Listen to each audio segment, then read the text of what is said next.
السلام علیکم every one. کل میں نے آپ کو طائف کا قصہ سنایا تھا۔ آج میں قصہ حضرت انس بن نصر رضی اللہ عنہ کی شہادت کا قصہ سنانے والی ہوں۔ حضرت انس بن نصر رضی اللہ عنہ ایک صحابی تھے جو بدر کی لڑائی میں شریک نہیں ہو سکے تھے۔ ان کو اس چیز کا صدمہ تھا، اس پر اپنے نفس کو ملامت کرتے تھے کہ اسلام کی پہلی عظیم و شان لڑائی اور تو اس میں شریک نہ ہو سکا۔ اس کی تمنا تھی کہ کوئی دوسری لڑائی ہو تو حوصلے پورے کروں۔ اتفاق سے احد کی لڑائی پیش آ گئی جس میں یہ بڑی بہادری اور دلیری سے شریک ہوئے۔ احد کی لڑائی میں اول تو مسلمانوں کو فتح ہوئی، مگر آخر میں ایک غلطی کی وجہ سے مسلمانوں کو شکست ہوئی۔ وہ غلطی یہ تھی کہ حضور اکرم صلی اللہ علیہ وسلم نے کچھ آدمیوں کو ایک خاص جگہ مقرر فرما رکھا تھا، اور تم لوگ اتنے میں نہ کہوں مقرر فرمایا تھا آدمیوں کو ایک خاص جگہ مقرر فرمایا تھا کہ تم لوگ اتنے میں نہ کہوں اس جگہ سے نہ ہٹنا۔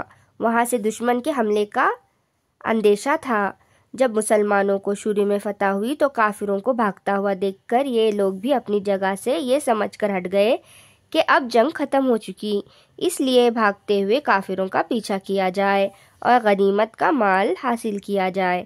اس جماعت کے سردار نے منع بھی کیا کہ حضور صلی اللہ علیہ وسلم کی ممانت تھی، تم یہاں سے نہ ہٹو، مگر ان لوگوں نے یہ سمجھ کر حضور صلی اللہ علیہ وسلم کا ارشاد صرف لڑائی کے وقت کے واسطے تھا، وہاں سے ہٹ کر میدان میں پہنچ گئے۔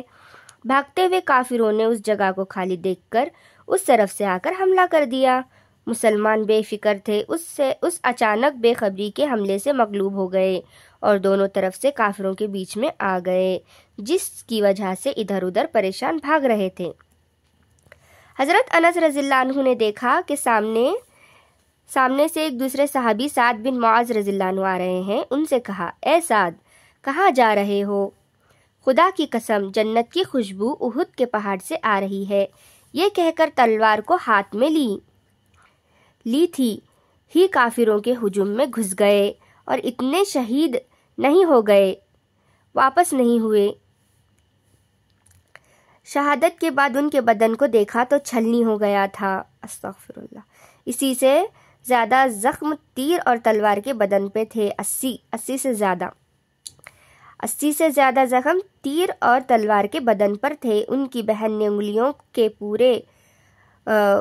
انگلیوں کے پوروں سے ان کو پہچانا۔ فائدہ: جو لوگ اخلاص اور سچی طلب کے ساتھ اللہ کے کام میں لگ جاتے ہیں ان کو دنیا ہی میں جنت کا مزہ آنے لگتا ہے۔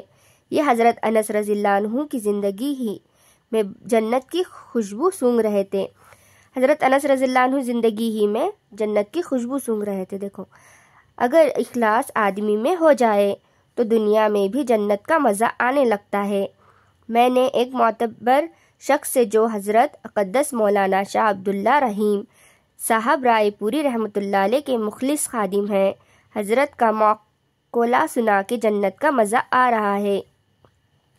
فضائل رمضان میں اس قصے کو لکھ چکا ہوں۔ فضائل اعمال کے اس میں فضائل رمضان میں وہ قصہ ہے۔ ابھی دیکھیں کس قدر شہادت کی ان کو لذت تھی کہ میں پچھلے لڑائی میں شریک نہیں ہوا تو مجھے آگے شریک ہونا ہے بول کے۔ حضرت انس رضی اللہ عنہ کس طریقے سے بہادری سے لڑے وہ، اور اتنے زیادہ ان کے جسم پر نشانات تھے، 80 سے زیادہ زخم تیر اور تلوار کے بدن پر نشانات تھے ان کے، اور ان کی بہن ان کے جو بدن کو کس طریقے سے پہچانے کہ یہ حضرت انس رضی اللہ عنہ ہی ہے کر کے ان کے انگلیوں سے پہچانے بولتے۔ دیکھو، اللہ ہم کو کہنے سننے سے زیادہ عمل کرنے کی توفیق عطا فرمائے، آمین۔